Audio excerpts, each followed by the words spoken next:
बहुत सारे आयुर्वेद के विद्वान हुए, चिकित्सा का क्षेत्र में शल्य चिकित्सा करने वाले हुए।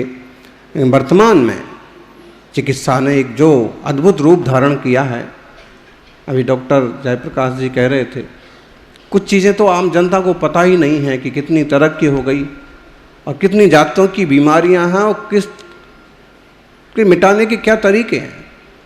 सर्दी खांसी बुखार से आगे की परिभाषा ही हमारे समझ में नहीं आती। लेकिन आज डिस्काउंट की बात तो सच में दूसरे नंबर है।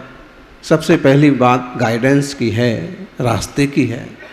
ये तो मालूम पड़े कि जाना कहाँ है, सच्चा अच्छा और इस तरह की बीमारी का इलाज करने वाला कौन है।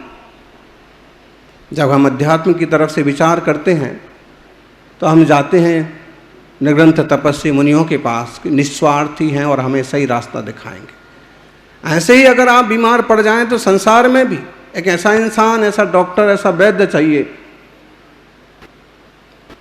जो पूरी निष्ठा, ईमानदारी और सहकारिता की भावना से आपका सहयोग करे और आपको वापस खड़ा कर दे, स्वस्थ कर दे। सौभाग्यशालियों, आयुर्वेद में बहुत छोटी छोटी बातें आती हैं। जिससे गृहे माता नास्ति तस्य माता हरितिका, एक बहुत छोटी सी सूक्ति है संस्कृत की। जिसके घर में माँ नहीं है, बोले उनके लिए माँ हरितिका, हरड़ है। अब अगर देसी उपचार की बात करें तो हरड़, बहेला, आंवला, ये त्रिफला ऐसी चीज़ है कि इससे ढेर सारी साधारण बीमारियों के इलाज होते हैं। दूसरी बात, एक सूक्ति है लंघनम प्रथम औषधम। सप्ताह में एक उपवास जरूर होना चाहिए, एक एकासन जरूर होना चाहिए। लंघनम माने उपवास करना भी अपने आप में इलाज है और इस बाकायदा इस पर साइंस काम कर रहा है और इसकी खोज हो रही है कि उपवास आदि के किस तरह से शरीर को स्वस्थ रखा जा सकता है। गाड़ी को भी हफ्ते भर में एक आध दिन तो आराम चाहिए। शरीर भी एक मशीन है, गाड़ी है। जो ये हड्डी वाले डॉक्टर होते हैं ना, क्या बोलते हैं, ऑर्थोपेडिक्स, इनके पास औजार क्या होता है? हथौड़ी, पाना, बोल्ट, जो गाड़ी का होता है वही सामान होता है लगभग। थोड़े छोटे बड़े होंगे। मतलब है कि एक शरीर भी एक मशीन है, एक गाड़ी है। इसमें टूट फूट होती है तो इसका भी इलाज जरूरी है। और महीने में, हफ्ते में जैसे गाड़ी को एक दो दिन रेस्ट देना बहुत ज़रूरी होता है, एक आध दिन गैरेज में ले जाना ज़रूरी होता है, वैसे इस गाड़ी को भी हफ्ते महीने में एक दिन उपवास देना भी ज़रूरी होता है। अगर आप मर्सिडीज में कैरोसिन तेल डाल के चलाएंगे तो काम नहीं चलेगा। डॉक्टर साहब, BMW में अगर आप डीजल डाल के काम चलाएंगे तो गाड़ी खराब हो जाएगी। ऐसे ही इंसान की गाड़ी है, जो शरीर है, इसमें अगर गलत चीज़ डालेंगे तो ये गाड़ी खराब हो जाएगी। लेकिन शुद्ध शाकाहार नपा तोला भोजन करेंगे तो गाड़ी हमेशा BMW की तरह चलती रहेगी। एक दिन एक जैन डॉक्टर आए, कहने लगे कि महाराज जी, मैं लोगों से आग्रह करता हूं कि जब तक हमारी औषधि ले रहे हो तब तक आपको मांस, शराब का, अंडे का, इसका त्याग करना होगा और फिर गारंटी है मेरी कि आप स्वस्थ हो जाओगे। और बहुत लोग स्वस्थ हो भी जाते हैं, होते ही हैं। तो डॉक्टर्स से हम ये आग्रह ये भी करेंगे कि आप अपने समाज भाइयों की तो सेवा करें ही, उनका तो ठीक ढंग से उपचार हो जाए और उनके बजट के हिसाब से हो जाए, इस पर तो आप ध्यान देते ही होंगे। लेकिन आम रूप से भी जनता को भी शाकाहार और व्यसन मुक्ति के लिए प्रोत्साहित करें, व्यक्तिगत रूप से संबोधित करें। और अक्सर कर आज साइंस भी कह रहा है कि कोलेस्ट्रॉल बढ़ाने जैसी चीज़ें, अंडे जैसी चीज़ें, मांस जैसी चीज़ें, अब अपन और तरह की बातों पर आ जाएं, जैसे ग्लोबल वार्मिंग की बात करें या फिर पर्यावरण परिवर्तन की बात करें, कहीं ना कहीं इसमें जो जीव जंतुओं का नुकसान हो रहा है वो भी कारण है। जब कार्बन का ज़्यादा विसर्जन होता है, हाय का, बददुआओं का ज़्यादा विसर्जन होता है, तो भी प्रकृति को, पर्यावरण को, दुनिया को नुकसान होता है। अर्थ की तरफ से देखें तो सीधा सच्चा शाकाहार वाला रास्ता, शुद्ध खान पान वाला रास्ता मनुष्यों के लिए बहुत उपयोगी है। डॉक्टर्स से आग्रह है कि वो इस तरफ ध्यान दें। आप तो पहले ही ध्यान देते होंगे, लेकिन और ज़्यादा लोग आपसे मार्गदर्शन पा करके दया और करुणा का रास्ता सीखें, स्वस्थ और सदाचारी शाकाहारी जीवन जिएं। चरक और सुश्रुत जैसे बड़े डॉक्टर्स, बड़े वैद्य इस दुनिया में हुए, जिन्होंने सबसे पहले ऑपरेशन किया और दुनिया में कहते सबसे पहली वैक्सीन का आविष्कार भारत में हुआ। तो ऐसे ही हमारे यहाँ का ज्ञान विज्ञान बहुत बड़ा चढ़ा रहा है। और आज भी यहाँ जो उपस्थित हैं, भले इन्हें अपन नहीं पहचानते हों, भले ही दूसरी चौथी बार इस तरह से मंच पर आए हों, लेकिन एक से एक दिग्गज हैं और अपने फन में माहिर हैं। निश्चित रूप से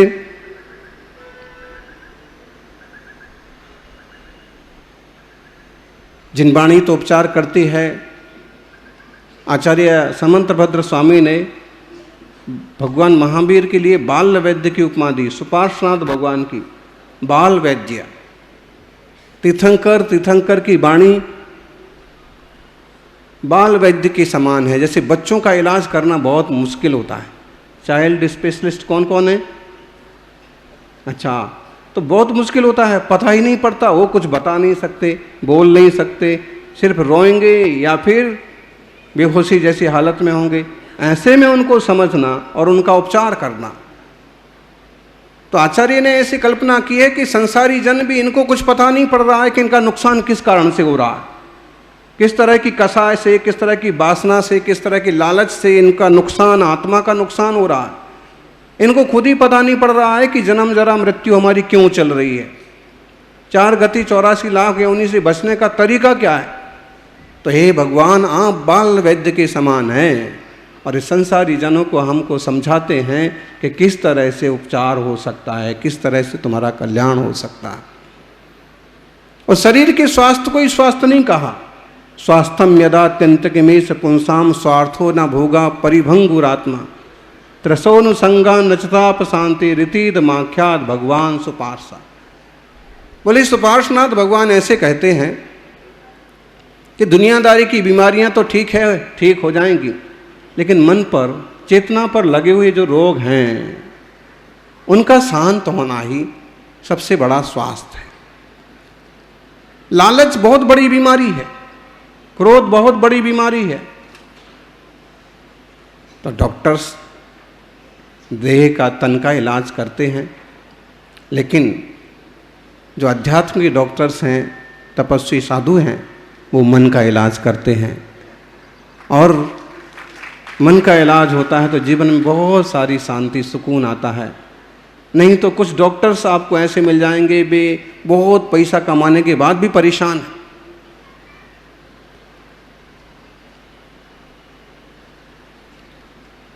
इस टाइप के डॉक्टर्स भी इस दुनिया में हो गए। सौभाग्यशाली हैं कि आप उन सब चीज़ों से बचे हुए हैं, वरना पिछले सालों में जयपुर में, अहमदाबाद में और लगभग 2 साल पहले दिल्ली में डॉक्टर्स ने इस तरह का तमाशा किया, इतना नुकसान किया लोगों का, समाज का। लोग भगवान मान के पहुंचते हैं और कुछ लोग ऐसा काम जब करते हैं तो डॉक्टर जैसा पवित्र पेशा भी शर्मिंदा होता है। ऐसे कहते हैं, मरहम पट्टी बांध कर व्रण का कर उपचार, यदि इतना ना कर सके डंडा तो मत मार। किसी पशु पक्षी प्राणी इंसान गरीब के लिए मरहम पट्टी बांध के उसका उपचार कर दो, और इतना नहीं कर सकते हो तो कम से कम डंडा तो मत मारो। और दयालुता होना ही चाहिए। प्रोफेशन बहुत अच्छी चीज़ है, लेकिन प्रोफेशन टोटल बिजनेस ना बन जाए। जैसा कि कभी कभी सुनने को मिलता है कि अमुक डॉक्टर ने कहा कि पहले पैसा जमा करो, बाद में उपचार होगा, इतने में मालूम पड़ा मरीज ऊपर की यात्रा पर निकल गया। लेकिन हम आपको कुछ ऐसे डॉक्टर्स के नाम भी बताएंगे। जैन श्रावक हैं, एक तो DK जैन दिल्ली वाले, खुद बड़े वो सफदरगंज है ना, क्या है वो सर, दिल्ली का बड़े लेवल का अस्पताल, उसमें वो हेड हैं, उसके बाद भी प्रतिमाधारी जैसा जीवन। एक दूसरा मंदसौर के एक डॉक्टर हैं समर्थमल जी, बच्चों की लाइन लगती है। क्यों? उपचार की फीस तो लेते होंगे, लेकिन अगर किसी के पास कुछ नहीं है तो उसका भी उपचार कर देते हैं, और ज़रूरत है तो दवा भी अपने पास से दे देते हैं। आप लोगों में भी ऐसे होंगे। तो ये मतलब हम इतनी सूक्ष्म दृष्टि रखें कि इस इंसान की क्षमता नहीं है तो भी इसका उपचार किस ढंग से हो सकता है, उसके लेवल का उपचार कर दें। सौभाग्यशालियों, यह महामंगलकारी राग द्वेष की बीमारी मिटाने वाला जिन शासन हमें मिला है, और उसमें भी आप डॉक्टर जैसा श्रेष्ठ कार्य अपने हाथ में लेके बैठे हैं, कर रहे हैं। आप सफल हों, समाज के लिए, देश के लिए सेवाएं देते रहें, और इसके साथ साथ थोड़ा स्वाध्याय चिंतन के साथ साथ आत्मशुद्धि, आत्मचिकित्सा का भी पुरुषार्थ करें। कभी समय निकाल के जिन दर्शन हो, जिन दर्शन एक बड़ी चीज़ है। लोग ऐसे समझते हैं भगवान का दर्शन करने से फ़ायदा क्या होता है। सबसे बड़ा सुकून मिलता है। मुस्कुराते हुए डॉक्टर को देख के एक विश्वास होता है कि हम ठीक हो जाएंगे। ऐसे ही शांत प्रतिमा को देख के हमें शांति मिलती है। तपस्वियों को देख करके हमें जीवन में हम कंट्रोल कर सकते हैं, क्रोध पर, अभिमान पर। कुछ मिले ना मिले, प्रैक्टिकली जीवन में चेंजिंग आता है। इसलिए सद्गुणियों से, धर्मात्माओं से भी थोड़ा सा जुड़ाव बनाए रखें। बचपन के ऐसे कुछ किस्से हैं। बीमार हो जाते हैं, एक डॉक्टर थे, तिवारी डॉक्टर, इंजेक्शन लगाते थे, और इन डॉक्टर का नाम लिया कि बस बीमारी या तो ठीक हो जाएगी या उसके यहाँ नहीं जाने के लिए कहीं छुप जाना पड़ता था। इंजेक्शन बड़ी चीज़ होती थी। और दूसरे डॉक्टर थे, वो मीठी गोली देते थे, और मीठी गोली के अंदर औषधि, और उस डॉक्टर को पसंद करते थे। अब मीठी गोली से अगर काम नहीं चल रहा है तो भी कम से कम औषधि के साथ, इंजेक्शन के साथ, ऑपरेशन के साथ आप मुस्कान तो दे ही सकते। इससे इसका विश्वास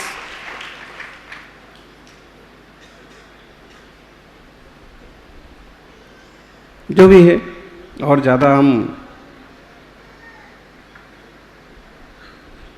क्या बोलें, आजकल तो एक फैशन ये भी आ गया कि पहले फीस भरो, पहले ये साइन करो कि मरीज अगर नीचे से सीधा ऊपर भी चला गया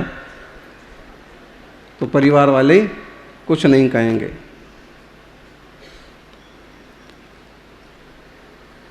ऐसे भी डॉक्टर्स हैं, तो कुछ लोग ऐसे भी डॉक्टर्स हैं कि वो पहले उपचार करते हैं और उपचार के बाद फिर।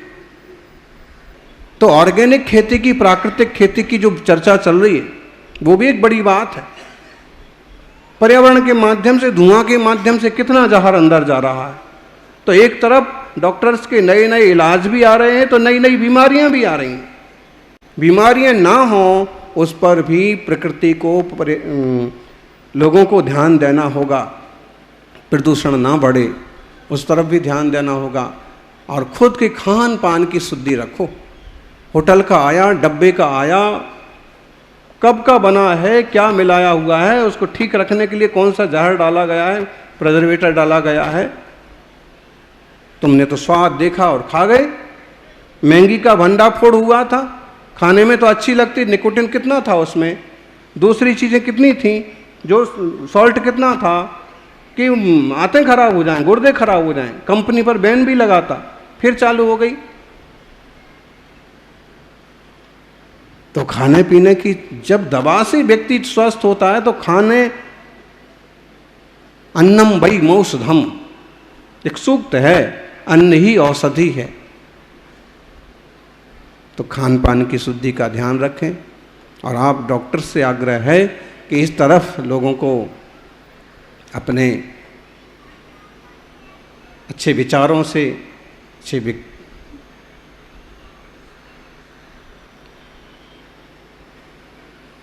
प्रोत्साहित करें और खान पान की शुद्धि, शाकाहार और निर्व्यसनता की तरफ मोड़ने की कोशिश करें, ताकि स्थायी रूप से व्यक्तियों का स्वास्थ्य ठीक रहे, आप भी सभी स्वस्थ रहें। और मरीजों की सेवा के साथ साथ जिन धर्म की सेवा भी करते रहें। ये ऋषभ जी जो है ना, कितने डॉक्टर से कह रहे थे घुटने का उपचार का क्या लगेगा, घुटने का उपचार तो आप कर दोगे, मुफ्त में कर दोगे। समस्या इनकी यही है, घुटने इनके दुख रहे हैं अभी, इसलिए वो घुटने वाले डॉक्टर को ज़्यादा पूछ रहे थे बार बार। हो गया तो अच्छा। तो ये है कि आप श्रावक हैं भी हैं और डॉक्टर भी हैं, तो बहुत काम आ सकते हैं श्रावकों के। और गाइडेंस वाली बात ये हम भी बोलते हैं। आज भी हमारे यहाँ ये समस्या है कि हमारा सादा आदमी विधायक तक नहीं पहुँच पाता है। जो समस्या सरपंच से, जो समस्या समाज के अध्यक्ष हल कर सकते हैं, और इतने लेवल के, सामान्य लेवल के लोग हैं कि अध्यक्ष से बात करने में डरते हैं, समाज के मुखिया से बात करने में डरते। तो ये जो कम्युनिकेशन गैप है, ये मिटना चाहिए। और जहाँ से सही रास्ता मिल सकता है, पहले वहाँ तक आम इंसान को पहुँचाना चाहिए। सभी सेवाभावी हैं। सबसे बड़ी बात, जिन शासन में जन्म लेकर के और इतने बड़ा प्रोफेशन का मार्ग अपनाया है और लोगों की सेवा कर रहे हैं, थोड़ा 5 मिनट अपना सामायिक का निकालिए, सुबह या शाम को चिंतन के लिए निकालिए या जिन दर्शन के लिए निकालिए। रात्रि भोजन त्याग बने जरूर करिए, ताकि आप भी स्वस्थ रहें और दूसरों के स्वास्थ्य के मार्ग पर बढ़ाते रहें। जैन फूड सब जगह उपलब्ध होता है, आप भी जैन फूड अपनाएं और दूसरों को भी प्रेरित करें, ताकि अच्छा ठीक। तो अपन यहीं विराम करते हैं।